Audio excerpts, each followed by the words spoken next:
नमस्कार, स्वागत है आपका एक बार फिर से हमारे YouTube चैनल पे बायसल प्रोफेशनल कोचिंग। मैं सौरभ पांडे एक बार फिर से आपका तहे दिल से स्वागत करता हूँ। उम्मीद करते हैं आपको सारी चीजें समझ में आ रही हो जितना अभी तक पढ़ाया गया। जैसा कि हमने प्रीवियस वीडियो में पढ़ाया था, आपको बताया था कि कैसे एम्ब्रियो सेक का डेवलपमेंट होता है। आज हम लोग बात करेंगे कि ये फर्टिलाइजेशन कैसे होता है और आखिर ये डबल फर्टिलाइजेशन जो टर्म आपने सुना है ये होता क्या है। तो ये जो पूरा एक प्रोसेस है फर्टिलाइजेशन का, क्या है, कैसे है और कैसे होता है, इस पूरे वीडियो में हम देखेंगे। आपको पसंद आए तो लाइक और सब्सक्राइब जरूर करें। Thank you. तो बात कर रहे थे हम लोग फर्टिलाइजेशन। सबसे पहले फर्टिलाइजेशन होता क्या है। तो फर्टिलाइजेशन क्या होता है, कोई बताएगा? फर्टिलाइजेशन का मतलब है क्या? फर्टिलाइजेशन का मतलब है fusion of male and female gametes. Male और फीमेल गैमेट्स का फ्यूजन जो है वो फर्टिलाइजेशन कहलाता है, जिसको डिस्कवर किया था स्ट्रॉसबर्गर ने। किसने किया था? स्ट्रॉसबर्गर ने किया था मोनोट्रोपा।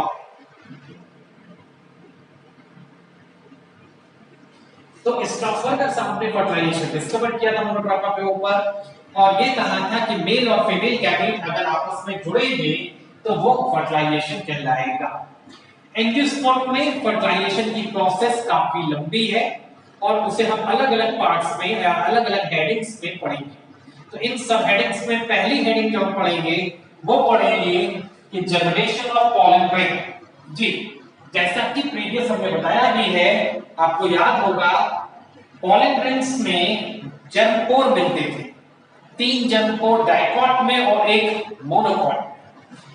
तो अब उन जर्मपोर का रोल क्या है यह हमें पढ़ना है। देखिए, सबसे पहले बात ये आती है कि ये अगर आपका कार्पेल है और ये है स्टिग्मा, और स्टिग्मा के ऊपर पहुंचा पॉलन ग्रेन।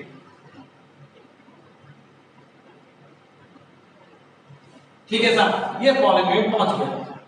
तो अब सबसे पहले क्या होगा, जैसा कि हमने पहले भी बताया था आपको, ये पॉलन ग्रेन एब्जॉर्ब करेगा मॉइस्चर और शुगर कंटेंट को, और मॉइस्चर या शुगर कंटेंट जब एब्जॉर्ब करेगा तो ये स्वेल होगा, और जब स्वेल होगा तो ये बनाएगा पॉलन ट्यूब। कहां से बनाएगा? इंटाइन से। इंटाइन के ऊपर प्रेशर होगा और वो इस जर्म पोर से बाहर आ जाएगा। तो अगले स्टेज में इंटाइन ने एक ट्यूब लाइक स्ट्रक्चर बना दिया और वो जर्म पोर से बाहर आ गया, जिसे हमने कहा पॉलन ट्यूब। अब ये पॉलन ट्यूब जर्म पोर से बाहर आ गया। जनरली एंजियोस्पर्म में एक ही पॉलन ट्यूब बनती है जिसे कहते हैं मोनोसाइकोरिक कंडीशन, लेकिन कई बार मालवेसी फैमिली में और कुकुरबिटेसी फैमिली में एक से ज्यादा पॉलन ट्यूब बन सकती है जिसे कहते हैं पॉलीसाइकोरिक कंडीशन। तो पॉलीसाइकोरिक कंडीशन भी आपको मिल सकती है। चलिए साहब, अब हमने कहा कि पॉलन ट्यूब बन गई, ठीक है, बन गई। आपको याद होगा 2 स्टेज हमने आपको बताया था पॉलन ग्रेन होते हैं। 2 स्टेज में हमने आपको बताया था पहला न्यूक्लियस होता है ट्यूब न्यूक्लियस और दूसरा होता है जनरेटिव न्यूक्लियस। तो ये हो गया आपका ट्यूब न्यूक्लियस और ये हो गया आपका जनरेटिव न्यूक्लियस। अब ये पॉलन ट्यूब थ्रू स्टाइल अंदर एंटर करेगा, यानी ये पॉलन ट्यूब जो है वो यहां से स्टिग्मा से होते हुए और स्टाइल से होते हुए अंदर एंटर करेगा। चलिए देखते हैं सब। आपने कहा कि इसने अंदर एंटर कर लिया।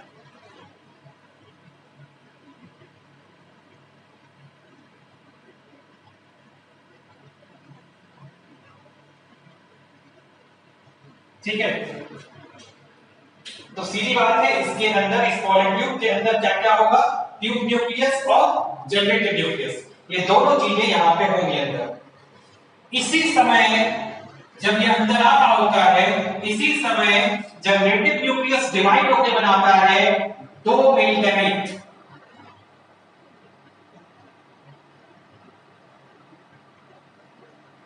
यानी 3 सेल स्ट्रक्चर मिल गया, 3 सेल हो गए। अब इस पॉलन ट्यूब के अंदर आपको कितने गैमेट मिल गए, कितना स्ट्रक्चर मिल गया? अब इसी पॉलन ट्यूब के अंदर आपको मिल गए 3 न्यूक्लियस, 3 सेल्स। एक तो ट्यूब सेल का न्यूक्लियस और 2 मेल गैमेट।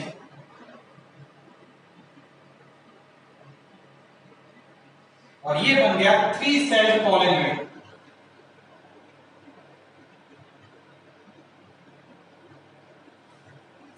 और ये एंटर कर रहा है स्टाइल के थ्रू। तो इस तरीके से 3 सेल स्ट्रक्चर आपके बनके तैयार हो गए जी। तो हम लोग बात कर रहे थे कि पॉलन ट्यूब के अंदर सबसे टिप पे मिलता है ट्यूब सेल न्यूक्लियस और उसके पीछे मिलते हैं 2 मेल गैमेट। तो ये हो गया आपका पॉलन ट्यूब। अब ये पॉलन ट्यूब की एक और खास बात है, पॉलन ट्यूब के जर्मिनेशन के लिए आपने लास्ट ईयर पढ़ा था, हमें रिक्वायरमेंट पड़ती है बोरॉन की और कैल्शियम की, और ऑप्टिमम टेम्परेचर जो रहता है वो रहता है 20 से 30 डिग्री सेल्सियस। इस टेम्परेचर पे पॉलन ट्यूब का जर्मिनेशन आसानी से हो जाता है और बोरॉन और कैल्शियम पॉलन ट्यूब के जर्मिनेशन को प्रमोट करते हैं। एक और बात, पॉलन ट्यूब जो अंदर एंटर होती है स्टिग्मा के ऊपर से, वो उसे एक पाथ देता है ओव्यूल के अंदर ऑब्ट्यूरेटर। ऑब्ट्यूरेटर वो टिश्यू है जो प्रोवाइड कराता है पाथ टू पॉलन ट्यूब, ठीक है। तो ये एक रास्ता देता है अंदर एंटर होने का। ये हुआ हमारा फर्स्ट स्टेप। अब अंदर एंटर कैसे होगा? 3 तरीके हैं इसके एंटर होने के, ओरोगैमी, चैलेंजोगैमी और मीजोगैमी।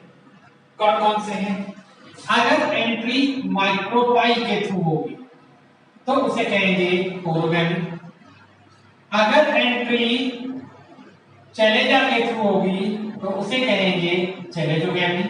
और अगर एंट्री इंटेगुमेंट्स के थ्रू होगी तो उसे कहेंगे मीजोगैमी। बात समझा रही है? मतलब ये कि मान लीजिए ये आपने कहा ओव्यूल, अब पहला रास्ता तो आपको साफ साफ दिख रहा है, ये वाला माइक्रोपाइल ओरोगैमी। दूसरा रास्ता है ये वाला चैलेंजोगैमी, और तीसरा रास्ता है ये वाला इंटेगुमेंट्स के मीजोगैमी। तो 3 रास्ते हैं एंट्री ऑफ पॉलन ट्यूब के, जिससे कि वो ओव्यूल में एंटर कर सकता है। ये अलग बात है कि मैक्सिमम एंजियोस्पर्म ओरोगैमी शो करते हैं।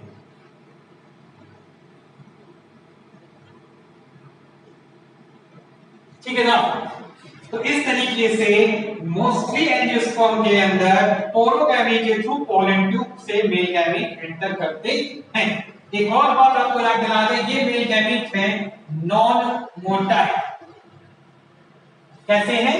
नॉन मोटाइल, चल नहीं सकते। तो एक टर्म और बहुत इंपॉर्टेंट आता है साइफोनोगैमी।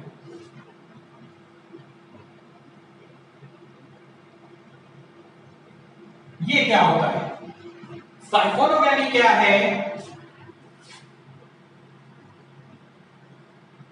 When pollen tube carry male gamete to the female gamete for fertilization। जी, फर्टिलाइजेशन के लिए अगर पॉलन ट्यूब मेल गैमेट को फीमेल गैमेट तक ले जा रहा है तो इस पूरे फिनोमेना को कहते हैं साइफोनोगैमी। अभी आप आगे पढ़ेंगे तीसरे स्टेप में कि कैसे पॉलन ट्यूब अंदर एंटर होके माइटोपाइल से एम्ब्रियोसाइट के अंदर जाता है और फर्टिलाइजेशन कराता है। तो वो पूरी प्रोसेस जो हम पढ़ने जाएंगे वो कहलाएगी आगे साइक्लोगैमी। ठीक है, तीसरे स्टेप पे बढ़े। चल ठीक, आगे बढ़ते हैं तीसरे स्टेप जी। तो हम लोग बात कर रहे थे कि कैसे पॉलन ट्यूब की एंट्री होती है ओव्यूल के अंदर। अब ओव्यूल के अंदर जाने के तो आपने तरीके पढ़ लिए, 3 रास्ते थे वो आपने पढ़ लिए, लेकिन अब एम्ब्रियो सैक के अंदर कैसे जाएंगे ये हमें पढ़ना है। तो देखिए हमारा तीसरा स्टेप जो है वो है entry of pollen tube in embryo sac. कैसे पॉलन ट्यूब एम्ब्रियो सैक के अंदर जाता है। आपको याद है या पता है कि एम्ब्रियो सैक में 2 सिनर्जिड एग और ये आपके पोलर न्यूक्लियाई हैं। तो पोलर न्यूक्लियाई सिनर्जिड्स एग और ये है फिलीफॉर्म एपरेटस।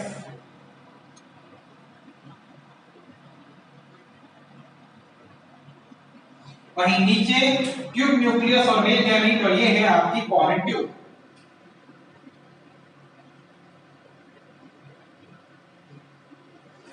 अब एक फिलीफॉर्म एपरेटस सिक्रीट करता है केमिकल जो अट्रैक्ट करता है पॉलन ट्यूब को, और जब पॉलन ट्यूब को अट्रैक्ट करेगा तो पॉलन ट्यूब अंदर एंट्री की कोशिश करेगा। ठीक है, अब इस दौरान क्या होता है ना, वन सिनर्जिड, वही जो सिनर्जिड है वो डिस्ट्रॉय हो जाएगा और जो ट्यूब सेल न्यूक्लियस है ये भी डिजनरेट हो जाएगा। इसका मतलब हुआ क्या कि ये डायग्राम हमने बनाया है, इसी की बात कर लेते हैं इसी में, कि ये आपका सिनर्जिड जो है ये एक डिस्ट्रॉय हो गया और यहां से पॉलन ट्यूब की टिप डिजनरेट हो गई, डिस्ट्रॉय ट्यूब से न्यूक्लियस चला और पॉलन ट्यूब जो है वो एंटर कर गया इनसाइड एम्ब्रियो सैक और दोनों मेल गैमीट भी एंटर कर गए इनसाइड एम्ब्रियो सैक। ठीक है साहब, तो ये हो गई एंट्री पॉलन ट्यूब। अब पॉलन ट्यूब की एंट्री के बाद में कुछ बुक्स ऐसा मानती हैं, कुछ किताबें ऐसा मानती हैं कि हमें अंदर डीजनरेट ट्यूब न्यूक्लियस और डीजनरेट सिनर्जिड दिखता है in form of x bodies. हालांकि एनसीईआरटी में इसका कहीं कोई नाम नहीं है, लेकिन ऐसा कुछ बुक्स मानती। अब दोनों मेल गैमीट एम्ब्रियो सैक के अंदर आ गए, तो अगला स्टेप है हमारा fourth step, fusion of gametes. क्या होगा फ्यूजन ऑफ गैमेट्स में? फ्यूजन ऑफ गैमेट्स में जो एक आपका मेल गैमीट है वो जाके इससे जुड़ेगा, यानी पोलर न्यूक्लियस, और जो दूसरा मेल गैमीट है वो जाके जुड़ेगा एक्स। तो 1 और 2 दो स्टेप हो। देखिए, एक एन और दूसरा मेल गैमीट एन और एन, इनके फ्यूजन को कहते हैं सिनगैमी और इससे बनता है जाइगोट 2n। वहीं दूसरी तरफ दूसरा मेल गैमीट जो है ये पोलर न्यूक्लियाई जो n+n कंडीशन है, ये वाली हमने आपको बताया था कि ये पोलर न्यूक्लियाई बाद में फ्यूज होकर बनाते हैं सेकेंडरी न्यूक्लियस 2n, और यही सेकेंडरी न्यूक्लियस फिर मेल गैमीट n से फ्यूज होकर बनाएंगे 3n स्ट्रक्चर जिसे कहेंगे प्राइमरी एंडोस्पर्म न्यूक्लियस या PEN। और इस पूरे फिनोमेना को कहेंगे ट्रिपल फ्यूजन, क्योंकि 3 न्यूक्लियस फ्यूज हो गए। और यही ट्रिपल प्राइमरी एंडोस्पर्म न्यूक्लियस आगे चल के आगे हम क्लासों में पढ़ेंगे बनाएगा एंडोस्पर्म। ये एंडोस्पर्म एक न्यूट्रिटिव टिश्यू है जो कि जायगोट को आगे डेवलपमेंट के लिए फूड प्रोवाइड करता है। तो ओवरऑल आपने कहा दो अलग अलग फर्टिलाइजेशन एक साथ हो रहे हैं, एक ट्रिपल फ्यूजन और एक सिंगेमिक, और दो एक साथ जब हो रहे हैं तो इसे कहते हैं डबल फर्टिलाइजेशन। ये डबल फर्टिलाइजेशन सबसे पहले नवास्किन साहब ने लीलियम और फ्रिटिलिया के ऊपर डिस्कवर किया था। इस पूरे प्रोसेस की आप एक बात ध्यान रखिएगा, खास बात क्या थी, वो ये थी कि इसमें 3 गैमेट्स फ्यूज हो रहे हैं, एक एग और 2 मेल गैमेट, और ओवरऑल 5 न्यूक्लियस का इन्वॉल्वमेंट है, 5 न्यूक्लियस फ्यूज हो रहे हैं, जिसमें ये रहा एग, ये 2 और ये 2 जो बिट्टू है बात बता दीजिए, 1 2 3 4 5 न्यूक्लियस के फ्यूजन से बन रहा है ये पूरा प्रोसेस, जिसे हम नाम दे रहे हैं डबल फर्टिलाइजेशन। तो ये एक एंजियोस्पर्म का कैरेक्टरिस्टिक था, बहुत इंपॉर्टेंट टॉपिक है डबल फर्टिलाइजेशन बोर्ड के लिए और नीट के लिए। तो किसी को कोई डाउट हो तो वो कमेंट सेक्शन में लिखिएगा, बहुत इंपॉर्टेंट स्टेप है, समझ में आए तो लाइक और शेयर जरूर करिएगा। मेरी कोशिश है कि आपको बहुत अच्छे से और सरल शब्दों में समझा सके। फिर भी किसी को कोई बात हो, कोई समस्या हो तो कमेंट्स में जरूर लिखें और जी लाइक और सब्सक्राइब जरूर करें। Thank you. इसके आगे आप पढ़ेंगे कि कैसे जायगोट का डेवलपमेंट होता है, लेकिन अगली क्लास से। आज के लिए इतना ही, धन्यवाद।